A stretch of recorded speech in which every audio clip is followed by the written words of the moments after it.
বলা হয়ে থাকে স্বাস্থ্যই সম্পদ। শারীরিক ও মানসিকভাবে সুস্থ থাকতে হলো স্বাস্থ্য সচেতনতার বিকল্প নেই। সঠিক খাদ্যাভ্যাস ও নিয়মিত পরিশ্রম মানুষকে সুস্থ রাখে। দেহ ও মন ভালো থাকলে বাড়ে কর্মদক্ষতা। সবাইকে স্বাগত জানাচ্ছি ডিবিসি নিউজের সাপ্তাহিক আয়োজন স্বাস্থ্য বিষয়ক অনুষ্ঠানে universal medical college and hospital limited নিবেদিত হ্যালো ডক্টরে। আপনাদের সাথে আছি রেদওয়ান আহমেদ। আমাদের আজকের আলোচনার বিষয় দীর্ঘস্থায়ী কিডনি রোগ, লক্ষণ, কারণ এবং চিকিৎসা। দর্শক, এই বিষয়ে আলোচনা করার জন্য আজ স্টুডিওতে উপস্থিত আছেন ইউনিভার্সাল মেডিকেল কলেজ ও হাসপাতালের কিডনি রোগ বিশেষজ্ঞ ডাক্তার সারাবন্ত হুরা। স্ক্রিনে দেখানো নম্বরে আপনারাও ফোন করে নিতে পারেন চিকিৎসকের পরামর্শ। আপনাকে স্বাগত জানাচ্ছি আমাদের আজকের অনুষ্ঠানে। আমরা কিডনি রোগ নিয়ে একটু আলোচনা করতে চাই। শুরুতে একটু কিডনি রোগ কিভাবে হয়, মানে দীর্ঘস্থায়ী কিডনি রোগ কেমন আর সাময়িক কিডনি রোগটা কেমন, একটু জানতে চাই আপনার কাছে। আসলে সবারই হচ্ছে আমাদের একটা কোয়ারি থাকে যে হচ্ছে কিডনি রোগ কী ধরনের, কেমন। তো এটা গুরুত্বপূর্ণ প্রশ্ন। তো সেক্ষেত্রে আসলে কিডনি রোগ বিভিন্ন ধরনের হয়ে থাকে। তার ভিতরে একটা পর্যায়ে আজকে যে টপিকটা, যে দীর্ঘস্থায়ী কিডনি বিকল অথবা হচ্ছে সাময়িক কিডনি বিকল, যেটা আপনি জানতে চাচ্ছেন। তো সাময়িক কিডনি বিকল বলতে আমরা বুঝি আমাদের হয়তো জানা মতে কিডনিটা পয়েন্ট বা হচ্ছে কিডনির যে কার্যকারিতা সেটা নর্মাল ছিল, হঠাৎ করে যে কোনো একটা ইনসাল্ট, যেমন সেটা হতে পারে যে কোনো একটা ড্রাগের সাইড এফেক্ট, হতে পারে যে হচ্ছে তার কোনো হচ্ছে অতিরিক্ত মাত্রাতিরিক্ত জ্বর, সেপ্টিসেমিয়া যেটা বলি সেটা থেকে, হতে পারে যে তার হচ্ছে যে কোনো একটা আমরা বলি প্রদাহ, নেফ্রাইটিস থেকে কিডনি পয়েন্ট হঠাৎ করে বেড়ে গেল। বলা হয় যে ডেজ টু উইক, মানে হচ্ছে দ্রুত বেড়ে গেল, সেটাকে বলা হয় স্বল্প মাত্রার, বলা হচ্ছে কি আমাদের একিউট কিডনি ইনজুরি যেটা বলি। আর দীর্ঘমেয়াদী যেটা, সেটা হচ্ছে দেখা যায় একটা পেশেন্টের যে কিডনির যে কার্যকারিতা সেটা একটা লম্বা সময় ধরে, বলা হয় যে মোর দেন 3 মান্থ, যদি 3 মাসের চেয়ে বেশি থেকে থাকে তখন এটাকে আমরা দীর্ঘমেয়াদী কিডনি বিকল হিসাবে চিহ্নিত করি। এখন 3 মাসের বেশি, সেটা হচ্ছে ইন্টারন্যাশনাল যে গাইডলাইন সেখানে বলাই আছে 3 মাস বা 3 মাসের বেশি হতে হবে যে কিডনি বিকলতার যে লক্ষণগুলো এবং যে প্যারামিটারগুলো, তখন আমরা এটাকে বলতে পারবো দীর্ঘস্থায়ী কিডনি বিকল। আচ্ছা, কেন এটা হয়, কারণগুলো যদি আমি জানতে চাই। আসলে কারণগুলো হচ্ছে কি, আমরা যদি কমন কারণগুলো বলি, সেটা হচ্ছে আমাদের দেশে সবচেয়ে বেশি মানে মোস্ট কমন কারণ হিসেবে আমরা যেটা, সেটা হচ্ছে ডায়াবেটিস মেলাইটাস। যেহেতু আমাদের সোসাইটিতে ডায়াবেটিস মেলাইটাস একটা মহামারীর আকার ধারণ করেছে, মানে এমন কোনো পরিবার পাওয়া যায় না যে ওই পরিবারে একজনও ডায়াবেটিসে আক্রান্ত নেই। তো এখন ডায়াবেটিস মেলাইটাসে যদি অনিয়ন্ত্রিত থাকে, সেক্ষেত্রে দেখা যায় হচ্ছে কি আমাদের কিডনির সাথে প্রস্রাবের সাথে প্রোটিন যেতে থাকে। সেটা যখন দীর্ঘমেয়াদে যায় তখন হচ্ছে যেখানে আমরা বলি প্রদাহ হয়, হ্যাঁ, প্রদাহ থেকে সেটা আস্তে আস্তে হচ্ছে কিডনিটাকে ছোট করে ফেলে কার্যকারিতাটাকে আস্তে আস্তে ধ্বংস করে দেয়। সেটা থেকে একটা কিডনি বিকলতা হয়। এছাড়া হচ্ছে আর অন্যান্য কারণ যদি বলি, আমাদের অনিয়ন্ত্রিত ব্লাড প্রেশার, তারপর হতে পারে আমাদের যে ড্রাগ সাইড এফেক্টের কথা বললাম, সেটা যেমন স্বল্পমেয়াদী কিডনির আমাদের কার্যকারিতাকে বিলোপ করতে পারে, তেমনি আবার এটা হচ্ছে আমাদের লং টাইম একটা প্রভাব ফেলে দীর্ঘমেয়াদী কিডনি বিকলতা করতে পারে। এবং হচ্ছে কিছু হচ্ছে আমাদের জন্মগত রোগ, সেটার জন্য হতে পারে, যেটাকে আমরা পলিসিস্টিক কিডনি ডিজিজ বলি। তারপর আমাদের যে প্রদাহ, গ্লোমেরুলোনেফ্রাইটিস, সেটা থেকে হতে পারে। তারপর হচ্ছে আমাদের এছাড়াও আমাদের দেখা যায় কিছু ড্রাগ সাইড ইফেক্ট আমরা বলি ইন্টারস্টিশিয়াল নেফ্রাইটিস, সেটা থেকে হতে পারে। তো কমনলি হচ্ছে এই ধরনের কারণগুলো যখন হচ্ছে থেকেই যায়, আমরা কারণগুলো উজ্জ্বল না করি, কন্ট্রোল বা নিয়ন্ত্রণ না করি, তখন সেটা একটা সময় গিয়ে দীর্ঘমেয়াদী কিডনি বিকলের রূপ ধারণ করে। আচ্ছা, খাওয়া দাওয়ার কারণে কি এটা হতে পারে? অনেকে পানি কম খান কিংবা এই সংশ্লিষ্ট ইস্যুগুলো নিয়ে কি হতে পারে, মানে খাওয়া দাওয়ার সেটা আসলে একটা প্রভাব থাকবে, কিন্তু সেটা আসলে সরাসরি কারণ না। যেমন কথা তো কারণগুলোর ভিতরে একটা হতে পারে যে প্রস্রাবের ইনফেকশন, যেটা যদি লম্বা সময় ধরে থাকে, তো যার ইনফেকশন আছে তাকে তো আমরা পর্যাপ্ত পানি খেতে বলবো। তারপর রেনাল স্টোন থেকে যদি ওইটা আমাদের কিডনির যে প্রস্রাবের যে প্রবাহ সেটা বাধাপ্রাপ্ত হয়, যে কম পানি খাবে তার জন্য এটা এফেক্ট হবে। তো সেই ক্ষেত্রে হচ্ছে পর্যাপ্ত, অতিরিক্তও নয় কমও নয়, পর্যাপ্ত ফ্লুইড ইনটেকের এখানে হচ্ছে পানি খাওয়ার একটা ভূমিকা আছে। কিন্তু সেটা আমাদের একটা লেভেল আছে। যেমন আমরা বলি যে হচ্ছে এমনভাবে পানিটা খেতে হবে আমাদের দৈনিক প্রস্রাবের মাত্রা যেন মিনিমাম 2 লিটার হয়। পেশেন্ট সেটা দেখতে পাবে যে প্রস্রাবটা তার হচ্ছে পরিষ্কার সাদা হচ্ছে, হলদেটে হচ্ছে না, লালচে হচ্ছে না, সেটা দিয়ে বুঝতে পারে। আদার খাবার দাবারের কথা যদি বলি, আমরা যে কারণ হিসাবে বললাম ডায়াবেটিস মেলাইটাস, হাইপারটেনশন, সেই কারণগুলো যদি নিয়ন্ত্রণ করতে যাই তাহলে হচ্ছে অতিরিক্ত কার্বোহাইড্রেট, অতিরিক্ত চর্বি জাতীয় খাবার, তারপর হচ্ছে আমাদের অতিরিক্ত ওজনের মানে ওজন বেড়ে যায় এই ধরনের খাবারগুলো, কারণ আমরা অতিরিক্ত ওজনও কিন্তু কিডনির উপরে একটা লং টাইম ব্যাড ইফেক্ট থাকে। তো এইসব ক্ষেত্রে হচ্ছে সচেতনতার জন্য আমাদের এগুলোকে নিয়ন্ত্রণ করে খেতে হবে। কার্বোহাইড্রেট আসলে আমরা কম খাই না, ভাত। আপনি একটু বলবেন যে কোন কোন খাবার এক্ষেত্রে তাহলে একটু কম খেলে ভালো, পরিমিত খেলে ভালো? সেটাই আসলে। তো এখন আমরা একটা কমন কজ হিসেবে বলেছি ডায়াবেটিস মেলাইটাস। তো সেই ক্ষেত্রে হচ্ছে কি আমরা যদি কার্বোহাইড্রেটের কথা বললেন, সেটা হচ্ছে আমাদের ভাত প্রথম আমাদের প্রধান খাদ্য যেহেতু। আচ্ছা। এছাড়া হচ্ছে ভাত জাতীয় খাবারগুলো, যেমন হচ্ছে আমাদের অতিরিক্ত অনেকে আছে পাউরুটি খাচ্ছে, পাউরুটিতে কিন্তু একটা আমাদের হিডেন সুগার থাকে, হ্যাঁ সেটাতে ম্যানুফ্যাকচারিং এর সুগার আছে, এটা কিন্তু পেশেন্ট খেয়াল করছে না। তারপর হচ্ছে রুটি পরোটাও যে আমরা খেতে বলি রুটি, সেটা যদি পেশেন্ট অনেকগুলো খেয়ে নেয়, সেটারও পরিমাণ নিয়ন্ত্রিত আনতে হবে, যেমন পেশেন্টরা বুঝে না যে ওটা খেলেই হবে, কিন্তু পরিমাণটা নিয়ন্ত্রণ করতে হবে। আর এছাড়া হচ্ছে কি আমাদের খাবারের ক্ষেত্রে হচ্ছে কোনগুলো ভালো মন্দের কথা, যেমন বললাম ফ্যাট, সল্ট, তারপর হচ্ছে কার্বোহাইড্রেট, এগুলো যেমন কমাতে হবে, কিন্তু ফ্রেশ শাকসবজি, ফ্রেশ ফলমূল, পর্যাপ্ত পানি, এগুলো হচ্ছে আমাদের কমনলি হচ্ছে পেশেন্টদেরকে প্রতিনিয়ত এগুলোকে মেনটেন করতে বলা হয়। শুধু কি পেশেন্ট, স্বাভাবিক মানুষের জন্য তো এগুলো মেনটেন করা হ্যাঁ অবশ্যই অবশ্যই। এখন আমরা দীর্ঘমেয়াদী কিডনি বিকলের কথা বলছি, তো তারা কিন্তু প্রথম দিকে হচ্ছে কি স্বল্পমেয়াদী কিডনি বিকলের পেশেন্ট হিসেবে আমাদের কাছে আসে, আর সাধারণ মানুষ হচ্ছে প্রতিরোধের জন্য এগুলো মেনটেন করবে। আচ্ছা, আপনি ইনফেকশনের কথা বলেছিলেন, প্রস্রাবে ইনফেকশন, এক্ষেত্রে ডায়াবেটিস পেশেন্টদের এটা বেশি দেখা দেয়। জি জি, এমনিতে নরমালিও তো মানুষের হয়, তাহলে ইনফেকশন থেকে কি মানে কোনো রকম কিডনির সমস্যা হতে পারে? তো হ্যাঁ, এটা একটা গুরুত্বপূর্ণ প্রশ্ন। ইনফেকশন থেকে স্বল্পমেয়াদী কিডনি বিকল হতে পারে, দীর্ঘমেয়াদী হতে পারে। এখন কাদের কোনটা হবে? স্বল্পমেয়াদী কিডনি বিকল নিয়ে একটা পেশেন্ট আসলো, আমি হচ্ছে প্রথমে কারণটা জানবো। অনেক পেশেন্ট আছে যে ডায়াবেটিস আগে থেকে জানে না, শুধু কিডনির প্রস্রাবে একটা ইনফেকশন, জ্বালাপোড়া, তলপেটে ব্যথা, এই ধরনের একটা লক্ষণ নিয়ে আসলো, বা সাথে পা ফোলাও থাকে। তখন আমরা ডায়াবেটিস জানা না থাকলেও কিন্তু আমরা ডায়াবেটিসের টেস্ট করতে দিই, যেহেতু আমরা জানি যে হচ্ছে ডায়াবেটিস থেকেও হচ্ছে কি আমাদের প্রস্রাব ইনফেকশনটা হচ্ছে, আবার ডায়াবেটিস ছাড়াও হচ্ছে। তো সেই ক্ষেত্রে আমরা ইউরিনের কালচার করে জীবাণুটা শনাক্ত করে যদি প্রপার অ্যান্টিবায়োটিক প্রপার ডিউরেশনে পেশেন্ট যদি মেনটেন করে, সেই ক্ষেত্রে দেখা যায় তার হচ্ছে গিয়ে কিডনি বিকলের আশঙ্কা কমে যায়।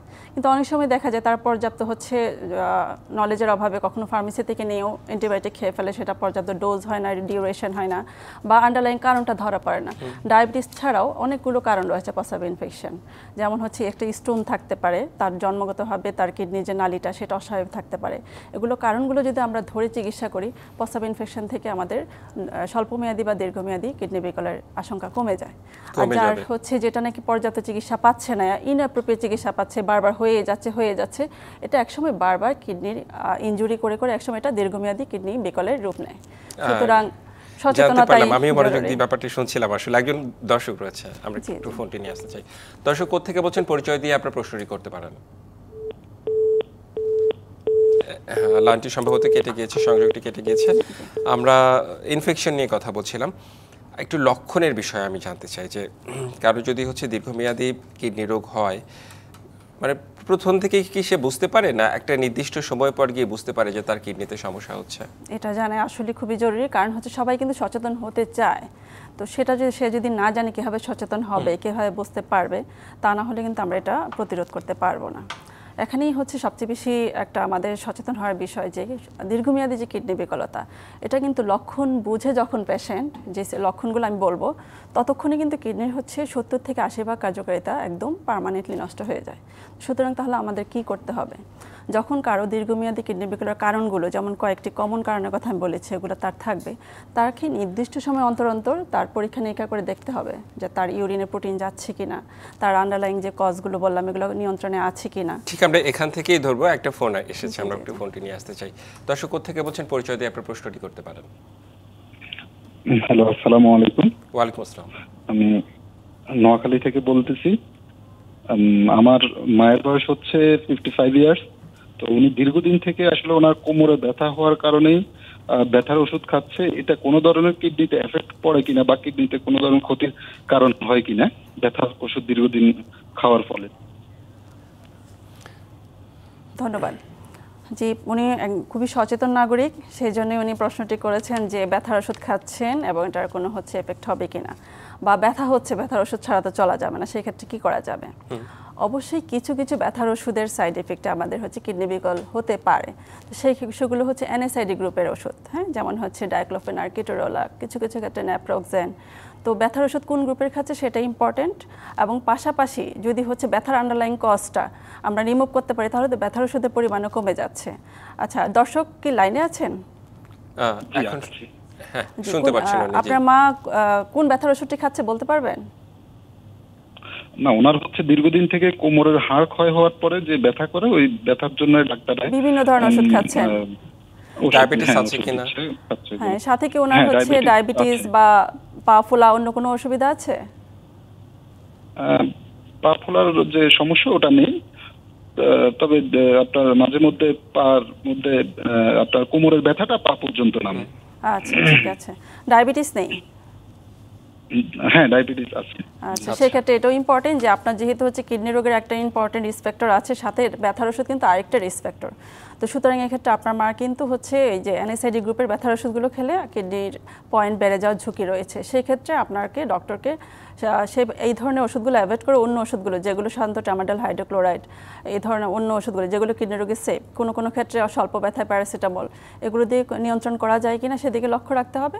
পাশাপাশি নিয়মিত মানে সময় পর পর ওনার কিডনির একটু চেক আপও করতে হবে, কারণ আমরা জানি 40 বছরের পরে মানুষের কিডনির যে নর্মাল ফাংশন এগুলো এমনিই কমতে থাকে। সুতরাং 40 ইয়ার্স পরে কিন্তু কোনো রিস্ক ফ্যাক্টর না থাকলেও, ডায়াবেটিস যদি নাও থাকতো, প্রতি বছর নিয়মিত চেক করতে হতো।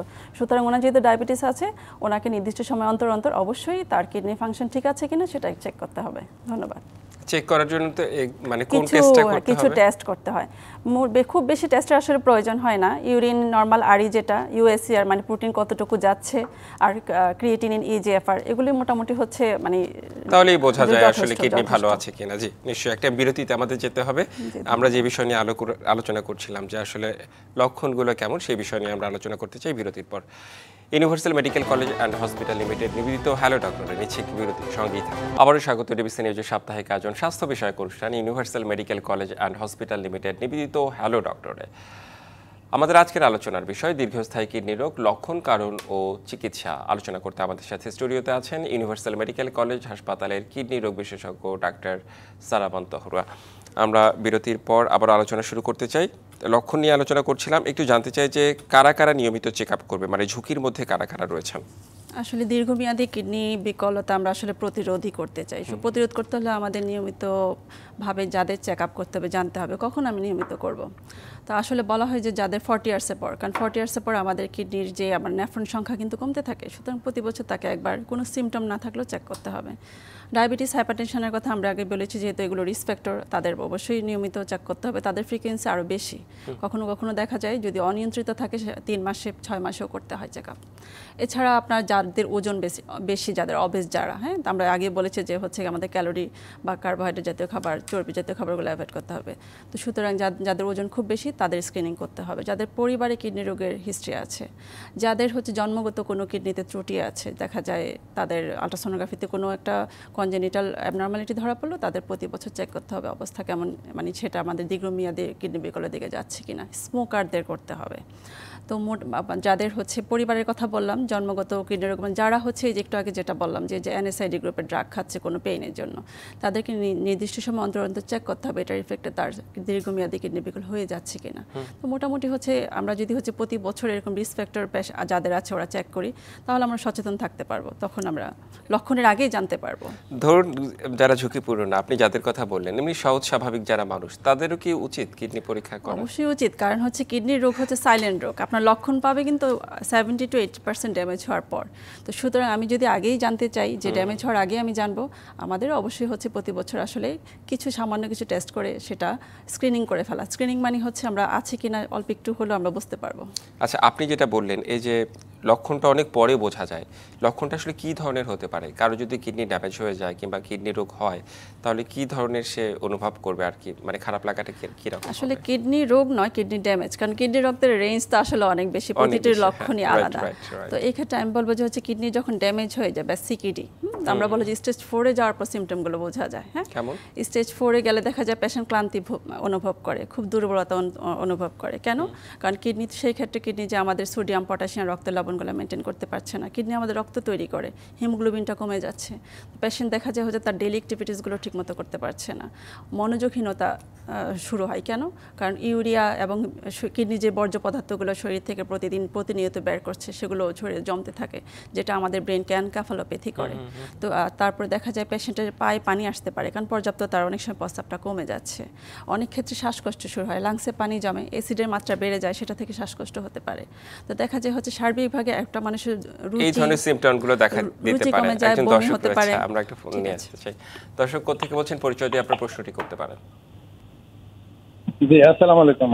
আমি জাহিদ বলছি বগুড়া থেকে। জি,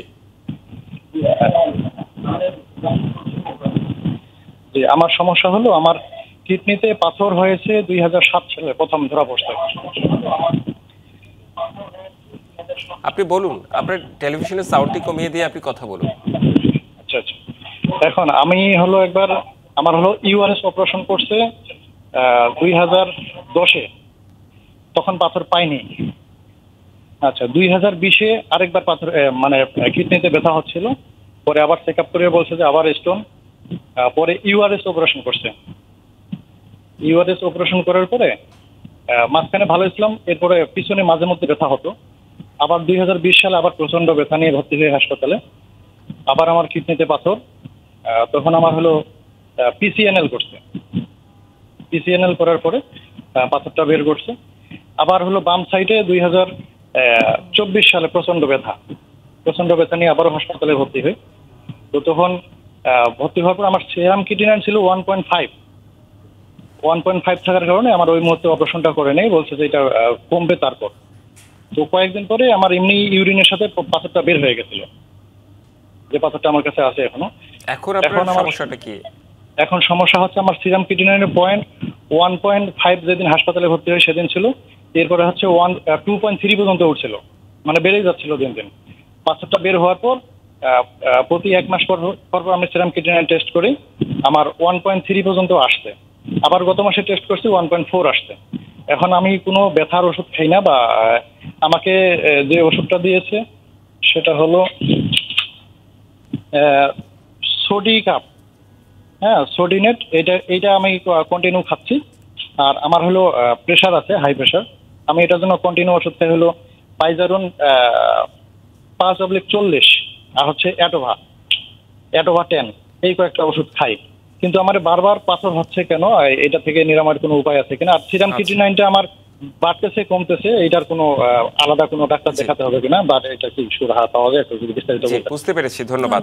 আমরা একটু জানতে জি, চাই আপনার হাইপারটেনশন আছে, আমি একটা প্রশ্ন করতে চাই, সাথে ডায়াবেটিস মেলাইটাসও কি আছে? দর্শক, আপনার কি ডায়াবেটিস আছে কিনা? না না, আমার ডায়াবেটিস নেই। ঠিক আছে, ধন্যবাদ। আসলে উনি খুব সুন্দরভাবে বলেছে যে ওনার রিকারেন্ট স্টোন হচ্ছে এবং ওনার রিসপেক্টর ক্রিয়েটিনও বাড়ছে। রিসপেক্টর হিসাবে আমরা দুইটা জিনিস পেলাম, হাইপারটেনশন আর হচ্ছে গিয়ে আপনার রেনাল স্টোন। হ্যাঁ, তো পেশেন্টের প্রথম প্রশ্নই ছিল হচ্ছে কেন হচ্ছে তার বারবার স্টোন হচ্ছে। বারবার স্টোন হচ্ছে কেন? তো বারবার স্টোন হওয়ার জন্য আমরা আসলে কতগুলো পরীক্ষা নিরীক্ষা করি, যেমন হচ্ছে আমরা সিটি স্ক্যান করে দেখি তার প্রস্রাবের প্রবাহ কোথাও বাধাপ্রাপ্ত হচ্ছে কিনা। তারপর আমরা হচ্ছে রক্তের বিভিন্ন হচ্ছে ক্যালসিয়াম, ফসফেট, সোডিয়াম এবং অ্যাসিডের মাত্রা দেখি যে হচ্ছে এগুলো স্টোন ফর্মের জন্য হচ্ছে কোনো রিস্ক ফ্যাক্টর কিনা। আন্ডার ইউরিক অ্যাসিড করে দেখি, মানে স্টোনটা। আর আবার উনি বলেছে ওনার কাছে স্টোনটা আছে। অনেক সময় স্টোনের কেমিক্যাল অ্যানালাইসিস করতে পারলে সেটা বেস্ট, কারণ কোন কারণে কোন উপাদানের কারণে স্টোনটা হচ্ছে জানতে পারলে আমরা সেটা কমানোর জন্য উদ্যোগ নিতে পারি। সুতরাং আমি বলবো যে আপনি আপনার স্টোনটার কেমিক্যাল অ্যানালাইসিস করার জন্য হচ্ছে গিয়ে ল্যাবে যান, এবং পাশাপাশি হচ্ছে গিয়ে আমরা যে কজগুলো বললাম সেগুলো ইভ্যালুয়েশন করে আন্ডারলাইন কজগুলো রিমুভ করতে হবে, এবং লাইফস্টাইল মডিফিকেশন। রেনাল স্টোনের পেশেন্টদেরকে আমরাও কিন্তু কিছু অ্যাডভাইস দিয়ে থাকি, সবগুলো মেনটেন করলে আমার মনে হয় আপনি বারবার যে স্টোন হচ্ছে সেটা প্রিভেন্ট করা যাবে। সুতরাং আন্ডারলাইন কজটা ধরাই আসলে জরুরি। নিশ্চয়ই। আসলে আমাদের খুব বেশি সময় নেই, একটু মানে খাওয়া দাওয়া, কিডনি ভালো রাখার জন্য কি করা উচিত সেটা যদি একটু সংক্ষেপে বলতেন। খাওয়া দাওয়ার কথা আমরা আগেও একটু বলেছি, তারপর আবার একটু সামারাইজ করি। প্রথমে ফ্লুইড ইনটেকের কথা, সেটাই সবাই সচেতন থাকে। আনলিমিটেড ফ্লুইড ইনটেক বা তরল খাবার খাওয়া যাবে না, এমনভাবে খেতে হবে যেন 2 লিটার ইউরিন আউটপুট হয়। এটা কেন বলা? কারণ শীতকালে আপনি হচ্ছে গিয়ে সোয়েটিং হচ্ছে না, তখন 2 লিটার খেলে 2 লিটার আউটপুট হতে পারে। আর হট হিউমিড ক্লাইমেটে দেখা যায় সোয়েটিং 500 থেকে 1 লিটার পর্যন্ত হয়ে যায়, সেক্ষেত্রে হচ্ছে প্রায় 3 লিটার ইনটেক করতে হয়। তো স্টোন ফর্মার যারা, তাদের ক্ষেত্রে এটা আরও বেশি, যেন ইউরিনটা কনসেন্ট্রেট হতে না পারে। কনসেন্ট্রেট হলে স্টোনটা হবে, এটা একটা। তারপরে হচ্ছে ডায়েটের ক্ষেত্রে কার্বোহাইড্রেট, প্রোটিন, সল্ট, এগুলো যদি আমরা চিন্তা করি, কার্বোহাইড্রেটটা হবে আমাদের ডায়াবেটিক ডায়েটদের হচ্ছে কার্বোহাইড্রেট কম থাকবে, অ্যাভয়েড করতে হবে কিংবা পরিমিত খেতে হবে। পরিমিত অ্যাভয়েড তো করা যাবে না, আসলে আমাদের হচ্ছে ব্রেইন, রেড সেল, এগুলো কার্বোহাইড্রেট ডিপেন্ডেন্ট, পরিমাণ কমাতে হবে। ফ্যাটের পরিমাণ কমাতে হবে, প্রচুর শাকসবজি, ফলমূল খেতে হবে। আমাদের সময় কম, সে কারণে আসলে পুরো বিস্তারিত আলোচনা করা গেল না। আপনাকে অনেক ধন্যবাদ আমাদের আজকের অনুষ্ঠানে সময় দেওয়ার জন্য। Universal medical college and hospital limited নিবেদিত হ্যালো ডক্টরে এই ছিল আমাদের আজকের আয়োজন।